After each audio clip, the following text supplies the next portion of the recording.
Hi friends, நம்ம சேனல்ல இன்னைக்கு என்ன பார்க்க போறோம் அப்படினு பாத்தீங்கன்னா ஒரு ஸ்நாக்ஸ் ரெசிபி தான் நம்ம பார்க்க போறோம். ஆமாங்க, சுவையான கேசரி தான் நம்ம செய்ய போறோம். அதுக்கு என்னென்ன தேவையான பொருட்கள் அப்படிங்கறத பார்க்கலாம். நான் ரவை 1 கப் எடுத்துக்கறேன்.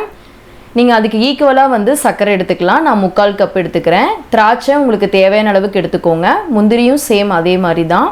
நீங்க வேணும்னா பாதாம் எடுத்துக்கலாம், இல்ல ஸ்கிப் பண்ணிக்கலாம். ஏலக்காய் 3 எடுத்துக்கோங்க. ஒரு பிஞ்ச் ஃபுட் கலர் எடுத்துக்கோங்க. கடைசியா நெய். வாங்க எப்படி செய்யலாம் அப்படிங்கறத பார்க்கலாம்.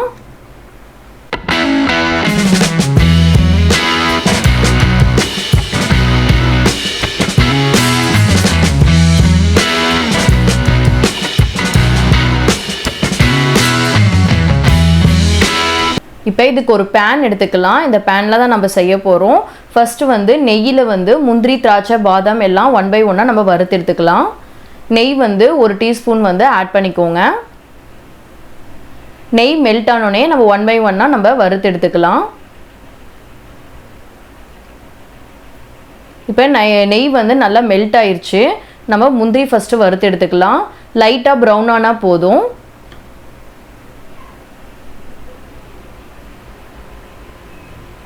பாருங்க, நல்லா கலர் சேஞ்ச் ஆயிருச்சு. இப்போ நம்ம பவுலுக்கு ட்ரான்ஸ்ஃபர் பண்ணிக்கலாம்.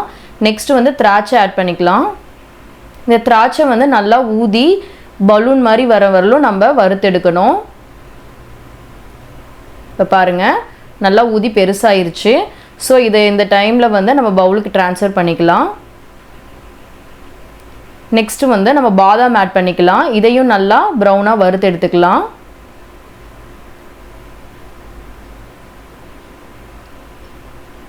பாருங்க, இதுவும் நல்லா வறுத்தாச்சு.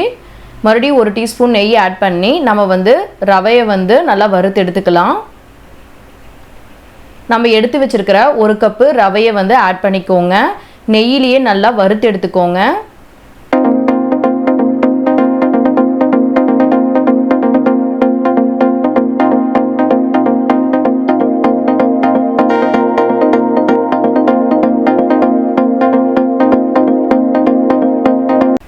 இப்போ ரவையை நல்லா வறுத்து எடுத்தாச்சு. நம்ம பிளேட்டுக்கு ட்ரான்ஸ்ஃபர் பண்ணிடலாம். ஒரு 1 நிமிஷம் வறுத்து எடுத்திங்கன்னா போதும். நெக்ஸ்ட் நம்ம தண்ணியை ஆட் பண்ணிக்கலாம். 1 கப்பு ரவைக்கு 2.5 கப்பு தண்ணி ஆட் பண்ணிக்கோங்க. அப்போ தான் நல்லா ஸ்மூத்தாக வரும். நான் இப்போ 2.5 கப்பு தண்ணி ஆட் பண்ணிக்கிட்டேன். இது லிட்டு போட்டு நல்லா கொதிக்க விடலாம். ஒரு 1 நிமிஷத்துலேருந்து 2 நிமிஷம் வரலும் நல்லா கொதிக்க விடலாம். இப்போ பாருங்க, ஆவியெல்லாம் வந்துருச்சு, நல்லா கொதிச்சிருச்சு. இப்போ நம்ம ஓப்பன் பண்ணி பார்க்கலாம். இப்போ நல்லா தண்ணி கொதிச்சிருச்சு. இந்த ஸ்டேஜில் நம்ம வறுத்து வச்ச ரவையை ஆட் பண்ணிக்கலாம். இது ஒரு டைம் நல்லா மிக்ஸ் பண்ணிக்கோங்க. நம்ம எடுத்து வச்சிருக்கிற ஃபுட் கலரை லைட்டாக ஆட் பண்ணிக்கலாம். இதையும் சேர்ந்து நல்லா மிக்ஸ் பண்ணிக்கோங்க. இந்த ரவையோட இதுவும் நல்லா வெந்துடும்.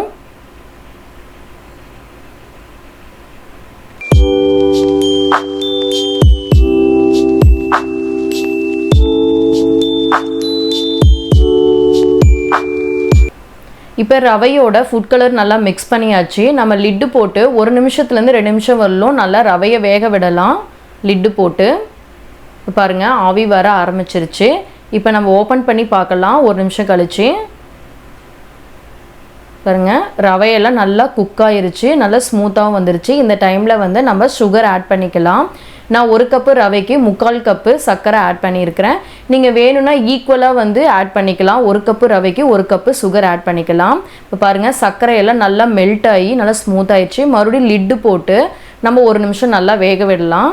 நல்லா நமக்கு ஸ்மூத்னஸ் கிடைக்கும். பாருங்கள், சுகர்லாம் நல்லா மெல்ட் ஆகி நல்லா ஸ்மூத்தாக வந்துருச்சு. இப்போ இந்த டைமில் நம்ம ஒரு 1/2 டீஸ்பூன் நெய் ஆட் பண்ணிக்கலாம். இதையும் நல்லா மிக்ஸ் பண்ணிக்கோங்க. ஃபைனலாக நம்ம தட்டி வச்ச ஏலக்காவை ஆட் பண்ணிக்கோங்க. நம்ம வறுத்து எடுத்து வச்சுருக்க திராட்சை, முந்திரி, பாதாமை ஆட் பண்ணிக்கோங்க. இதையும் ஒரு டைம் நல்லா மிக்ஸ் பண்ணிக்கோங்க. ஃபைனலாக நமக்கு ஸ்வீட்டான கேசரி ரெடி ஆயிருச்சு. ரொம்ப டேஸ்டியாக இருக்கும். நீங்கள் செஞ்சு பார்த்துட்டு கமெண்ட்டில் எப்படி இருக்குது அப்படிங்கிறத சொல்லுங்கள்.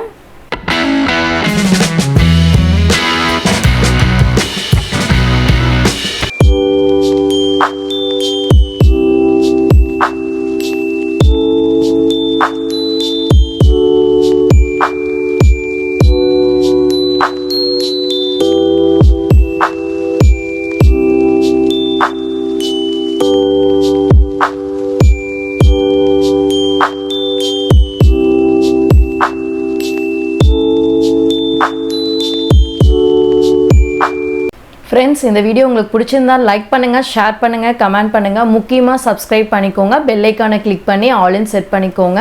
தொடர்ந்து நம்ம சேனலுக்கு சப்போர்ட் பண்ணிகிட்டே இருங்க. தேங்க்யூ.